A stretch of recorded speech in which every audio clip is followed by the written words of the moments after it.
اعوذ باللہ من الشیطان الرجیم بسم اللہ الرحمن الرحیم۔ السلام علیکم ورحمۃ اللہ وبرکاتہ۔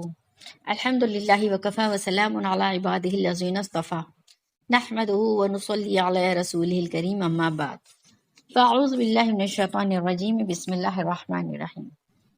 میں آڈیو شروع کرنے سے پہلے آپ لوگوں سے گزارش کروں گی کہ اگر آپ لوگ مجھ سے اگر براہ راست بات کرنا چاہتے ہو تو منڈے سے سیٹرڈے تک انڈین ٹائم کے مطابق 4 PM سے لے کے 5 PM تک میں اویلیبل رہتی ہوں زوم میٹنگ پر۔ آپ کو Zoom app application download کرنا ہوگا، وہاں پر آپ ایک لنک ڈسکرپشن باکس میں لکھ دی جائے گی یا دے دی جائے گی، اس کے تھرو آپ مجھ تک پہنچ سکتے ہو۔ اگر آپ کو کچھ ڈاؤٹ ہو، کوئی سوال کرنا ہو دین کے تعلق سے، اسلام کے تعلق سے، تو آپ مجھ سے براہ راست لائیو کر سکتے ہو۔ جزاک اللہ خیر۔ رب زدنی علما رب زدنی علما رب زدنی علما اللہم انی اسألک علما نافعا ورزقا طیبا وعملا متقبلا۔ اعوذ باللہ من الشیطان الرجیم بسم اللہ الرحمن الرحیم۔ تو ابھی ہم اہدنا الصراط المستقیم کی تفسیر کی طرف آتے ہیں کہ اہدنا الصراط المستقیم کا ترجمہ کیا کہ اللہ تعالیٰ ہمیں تو سیدھے راستے کی طرف ہدایت فرما دے، یہ ہمیں رہنمائی فرما دے سیدھے راستے کی طرف۔ اہدنا ہدایت کر، ہمیں صراط کہتے ہیں راستے کو، مستقیم کہتے ہیں سیدھے کو۔ یہ ایک بہت جامع دعا ہے جو انسان کو سکھائی گئی کہ کوئی انسان ایسا نہیں کہہ سکتا مجھے اس دعا کی ضرورت نہیں، چاہے دین کا کام ہو چاہے دنیا کا کام ہو، ہر وہ راستہ جو سیدھا چلے اس میں انسان کامیابی تک پہنچتا ہی پہنچتا ہے، چاہے دنیا کی الجھنوں سے بچنا ہو یا کاروبار یا جو بھی ہو، جب تک انسان سیدھا راستہ اختیار کرتا ہے وہ آہستہ آہستہ اپنے منزل مقصود تک پہنچ کر رہتا ہے۔ اور دین کے اندر تو اسی راستے پہ چلنے کی ہمیں ترغیب دی گئی ہے۔ تو سیدھا راستہ وہ ہے جس میں کوئی موڑ نہ ہو، بالکل اسٹریٹ پاتھ، اور مراد اسے دین کا وہ راستہ ہے جس میں افراط و تفریط نہ ہو۔ افراط کسے کہتے ہیں؟ حد سے زیادہ آگے بڑھ جانے کو۔ یعنی اللہ تعالیٰ نے صرف فرمایا 5 وقت کی نماز پڑھو، تو ہم صرف فرض نماز 5 وقت کی پڑھ سکتے ہیں۔ اگر میں چاہوں کہ نہیں مجھے بڑے درجے چاہیے، جنت الفردوس میں اعلیٰ مقام چاہیے، میں سب لوگ 5 وقت کی نماز پڑھیں گے، میں 7 وقت کی نماز پڑھوں گی، تو اسے کہتے ہیں دین میں آگے بڑھ جانا، حد کو تجاوز کر جانا۔ یہ بالکل شریعت نے پسند نہیں کیا۔ ہم صرف اور صرف 5 وقت ہی کی نماز پڑھ سکتے ہیں، اس کے علاوہ اگر ہمیں نماز کا شوق ہے اور شغف ہے تو ہم یہ کر سکتے ہیں نفل نماز کی کثرت کر کے اپنے سجدوں کو بڑھا دیں۔ یہ ہم کر سکتے ہیں، نفل نماز پڑھ سکتے ہیں، اس میں اشراق پڑھ لیں، چارج پڑھ لیں، اوابین پڑھ لیں، نفل نماز ایکسٹرا پڑھ لیں، تہجد پڑھ لیں، اور جی کرے 20-30 رکعتیں اور یوں پڑھ لیں، یہ آپ کی الگ ہے، لیکن آپ فرض کو 5 سے زیادہ نہیں کر سکتے ہیں۔ اسی طرح آپ چاہو گے کہ مجھے 1 سال میں 2 حج کرنا ہے تو آپ نہیں کر سکتے ہو، 1 سال میں صرف اور صرف 1 حج ہوگا، چاہے آپ کتنے ہی مالدار ہو۔ تو دین کے اندر آگے بڑھ جانے کو کہتے ہیں افراط، اور تفریط کہتے ہیں کوتاہی کرنے کو، کہ اللہ تعالیٰ نے ہمیں 5 وقتہ نمازوں کی تلقین کی، حکم فرمایا ہے۔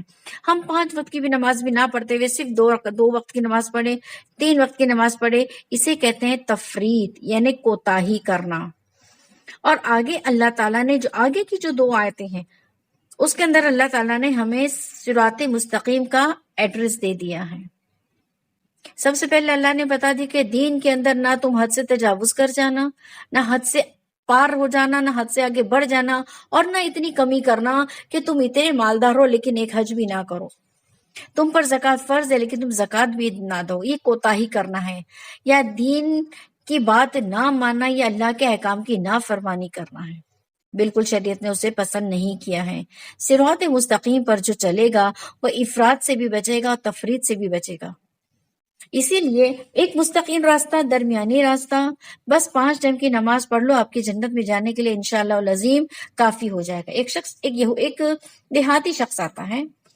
اب دیکھیے ہر انسان میں اتنا اللہ تعالیٰ نے ہر ایک کو اتنا نوازا نہیں ہوتا ہدایت سے کہ وہ دن اور رات بس اور بس عبادت میں لگا رہے۔ بس اللہ تعالیٰ نے انسان کی صلاحیت کو دیکھا اور اس حساب سے اس کو اتنا نوازا جتنا وہ برداشت کر سکے۔ ہم پہ صرف 5 ٹائم کی نماز ڈالا اللہ نے، اور وہ بھی فجر میں کرم کیا کہ انسان جب نیند سے اٹھتا ہے تو اس کے جسم میں اتنی طاقت نہیں رہتی، تو اللہ نے ہم پہ بہت کرم کیا. اس وقت صرف 4 رکعت دی، 2 سنت اور 2 فرض. اگر اس وقت 17 رکعتیں دے دیتے تو بتائیے ہمارا کیا حال ہوتا. 4 رکعت کی پڑھنا نماز امت کے لیے دشوار ہو رہا ہے. تو اللہ تعالیٰ نے ہم پر اتنا ہی بوجھ ڈالا ہے جتنا ہم برداشت کر سکتے ہیں. تو ہمیں دو کام کرنے ہیں وہ یہ کرنے ہیں کہ دین کے راستے کو مضبوطی سے پکڑنا ہے، صراط مستقیم کو بالکل سیدھا پکڑنا ہے، اور اس پر خرامہ چلتے ہوئے اللہ تک پہنچنا ہے. ایک دیہاتی آتا ہے اور اللہ کے نبی صلی اللہ علیہ وسلم سے کہتا ہے کہ اللہ کے نبی، اب دیہاتی لوگ تو ذرا بیچارے پڑھے لکھے ہوتے نہیں، بات کرنے کی تمیز طریقہ سلیقہ ہوتا نہیں، اور آ کے دھڑلے سے کہتے ہیں کہ اللہ کے نبی میں جنت میں جانا چاہتا ہوں، مجھے کوئی سادہ سا راستہ بتا دیجیے. آپ صلی اللہ علیہ وسلم فرماتے ہیں تم ایمان لے آؤ، 5 وقت کی نماز پڑھو اور رمضان کے روزے رکھو. کہنے لگا بس اتنا؟ آپ صلی اللہ علیہ وسلم فرمایا ہاں بس اتنا. ایمان لے آؤ، 5 ٹائم کی نماز پڑھوں، اور صرف رمضان کی جو سال میں ایک بار آتا اس کے روزے رکھ لوں، اتنا 3 کام کرنے سے میں جنت میں چلا جاؤں گا. اللہ کے نبی نے ارشاد فرمایا ہاں تو جنت میں چلا جائے گا. وہ خوشی خوشی چلا جاتا ہے. تو دیکھو یہ دیہاتی کے سوال سے ہمارے لیے بھی آسانی ہو گئی ہے. اگر ہم اشراق 4 شوابین کی پابندی نہیں کر سکتے، ہم بہت زیادہ حج اور عمرہ نہیں کر سکتے، اور ہم بہت زیادہ اللہ کے احکام تو ہمیں ہر حال میں ماننی ہے، لیکن اگر بہت زیادہ عبادت گزار ہم نہیں پڑھ سکتے، جسے ہم نے صرف روزانہ 1 پارا پڑھ لیے کافی ہے، لیکن اگر ہم کہیں روزانہ مجھے 1 قرآن ختم کرنا تو اپنے اوپر ظلم و زیادتی ہے. ہمارے پاس اس کے علاوہ دوسرے بھی کام و ذمہ داریاں ہیں. اگر میں یہ اپنے اوپر تہیہ کر لوں کہ مجھے روزانہ 1000 رکعت نماز نفل دل میں پڑھنی ہے اور 1000 رکعت نفل مجھے رات میں پڑھنی ہے، تو یہ بھی میرے ظلم و زیادتی میرے جسم کا بھی حق ہے. تو ہر انسان نہیں کر سکتا، لیکن کرنے والے کرتے ہیں. آج بھی ہیں ایسے کرنے والے کہ جو کثرت سے اگر ہم اپنے پرانے لوگوں کا اگر ہم اٹھاتے ہیں نا، اگر ہمارے سلف صالحین کے طریقے کو اگر ہم اٹھاتے ہیں، ہم دیکھیں گے امام شافعی رحمۃ اللہ علیہ کا واقعہ جب مکہ سے مکرمہ پہنچے، تقریباً 60 دن لگے تھے پہنچنے میں، اور 60 دن کے اندر ان کے پورے 60 قرآن ہو گئے تھے، اور ایک تراویح کا قرآن 61 قرآن انہوں نے پڑھ لیے تھے. تو ہے ان سے مجاہدے کرنے والے لوگ گزرے ہیں، لیکن آج بھی ہوں گے، لیکن ہماری نظروں سے اوجھل ہیں، کیونکہ دنیا نیک لوگوں پر ہی قائم دائم ہے. تو اگر کوئی اتنا ایکسٹریم نہ کر سکتا ہو، اس کے لیے لوویسٹ راستہ بھی اللہ کے نبی نے بتا دیا کہ اگر تم بہت زیادہ عبادت نہیں کر سکتے ہو، اتنے پر اکتفا کر لو. ایمان لے آؤ، 5 وقت نماز اپنے وقت پر پڑھو، قضا کر کے فوت کر کے بالکل اکٹھے رات کے وقت نہ پڑھو، اور رمضان مبارک کا تو مہینہ پالو، پورے رمضان کے روزے رکھو. بس اتنے سے 3 کام ہی ہمیں جنت میں جانے کے لیے کافی ہیں. تو یہی صراط مستقیم اللہ کے نبی نے ہمیں بتایا ہے. ٹھیک ہے، اس راستے پر چلنا ہے، اور اللہ کے نبی صلی اللہ علیہ وسلم کی ارشادات اور جتنی آسانیاں آپ صلی اللہ علیہ وسلم نے ہمیں عطا فرمائی ہیں، ان آسانیوں کو انشاءاللہ ہم فائدہ اٹھائیں گے. اب آگے کی جو 2 آیتیں ہیں اس پر اللہ تعالیٰ نے صراط مستقیم کا راستہ ہمیں دیا ہے یا پتا دیا ہے. صراط الذین انعمت علیہم، یعنی راستہ ان لوگوں کا جن پر آپ نے انعام فرمایا ہے، یعنی وہ لوگ جن پر اللہ کا خاص فضل، خاص انعام ہوا ہے. اور اسی طرح دوسری جگہ اللہ تعالیٰ نے قرآن میں اس طرح فرمایا ہے الذین انعم اللہ علیہم من النبیین والصدیقین والشہداء والصالحین. کس پر انعام ہے؟ اللہ تعالیٰ کا انعام انبیاء علیہ السلام پر، صدیقین پر، شہداء پر، صالحین پر، اور یہ سب اللہ کی بارگاہ میں مقبول درجات والے ہیں. ان میں سب سے جو ٹاپ موسٹ جو درجہ ہے وہ انبیاء علیہ السلام کا ہے، ان کے بعد صدیقین کا ہے. اور صدیقین کون ہیں؟ جو انبیاء علیہ السلام کی امت میں سب سے زیادہ بلند رتبے مرتبے والے ہوتے ہیں، لیکن انبیاء علیہ السلام سے کم، جن کے کمالات ظاہری بھی ہوتے ہیں اور باطنی بھی ہوتے ہیں، جنہیں اللہ کے دوست یعنی ولی اللہ بھی کہا جاتا ہے اور اولیاء اللہ بھی کہا جاتا ہے. اس کے بعد جو 3rd کیٹیگری آتی ہے وہ شہداء کی آتی ہے، یعنی وہ شہداء جنہوں نے دین کی محبت میں اپنی جان تک گنوا دی، یا اپنی، اس کو گنوانا نہیں کہیں گے، جو دین کی خاطر، دین کو تقویت پہنچانے کے لیے، اسلام کو سر بلندی عطا کرنے کے لیے جنہوں نے اپنی جان تک دے دی، یہ کہتے ہیں، انہیں کہتے ہیں شہداء۔ اور آخری کی جو لاسٹ کیٹیگری، جس کے اندر اگر ہم کوشش کریں، اگر ہم محنت کریں، ارادہ کریں، مکمل تہیہ کریں، تو انشاءاللہ العظیم یہ فورتھ کیٹیگری میں ہم اللہ کے حکم سے آ سکتے ہیں، اور وہ کیٹیگری ہے صلحاء۔ یہ وہ ہیں جو پوری شریعت کو ماننے والے ہوتے ہیں، فالو کرنے والے ہوتے ہیں، واجبات کو بھی نہ چھوڑتے ہیں، مستحبات کو بھی نہ چھوڑتے ہیں، جسے نیک اور دیندار کہا جاتا ہے۔ اب یہاں پر اللہ تعالیٰ نے ہمیں راستے بتا دیے، اور دوسرا راستہ کیا ہے؟ غیر المغضوبی، دوسرا پتہ، غیر المغضوبی علیہم ولا الضالین، یعنی راستہ نہ ان لوگوں کا راستہ جن پر غضب نازل کیا گیا، یعنی جن لوگوں پر اللہ کا غضب یا اللہ کا غصہ ناراض ہوا، اور نہ ان لوگوں کا جو راستے سے گم ہو گئے، غیر المغضوبی علیہم ولا الضالین، اور نہ ہی ان لوگوں کا جو سیدھے راستے سے گم ہو گئے، بھٹک گئے۔ اور مغضوبی علیہم کسے کہتے ہیں؟ وہ لوگ جو دین کے احکام کو جاننے کے باوجود، پہچاننے کے باوجود، شرارتوں کی وجہ سے یا اپنی نفسانی خواہشات کو پوری کرنے کی وجہ سے اللہ کے احکام کی خلاف ورزی کرتے رہے، اللہ کے احکام کو توڑتے رہے۔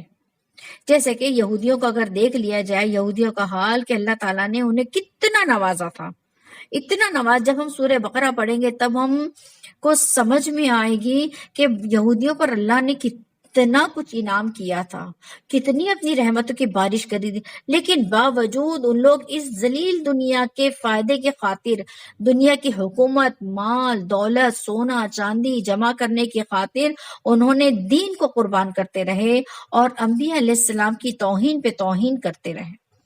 تو ضالین سے مراد وہ لوگ ہیں جو ناواقفیت اور جہالت کی وجہ سے دین کے معاملے میں غلط راستے میں پڑ گئے، جنہوں نے دین کو سمجھا جانا ہی نہیں، بس اپنے بڑوں کو کرتے دیکھا اور ان کی پیروی کرنے لگے۔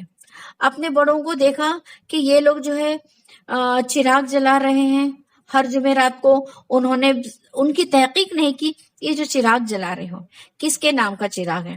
اندر جو اپنے تصویریں رکھی ہے، وہ تصویر کس کی ہے؟ تصویر سے مراد لکھا رہتا ہے حسن، حسین، علی، فاطمہ اور آپ صلی اللہ علیہ وسلم، یہ پانچ جن پنجابی کہتے ہیں، ان کے تم جلا رہے ہو گھر کے اندر چراغ۔ کیا اللہ کے نبی نے یہ کام کیا ہے؟ اسے کہتے ہیں شرک کرنا، اللہ کے علاوہ کسی اور سے مانگنا، اسے کہتے ہیں گمراہ، اسے کہتے ہیں ضالین، جنہوں نے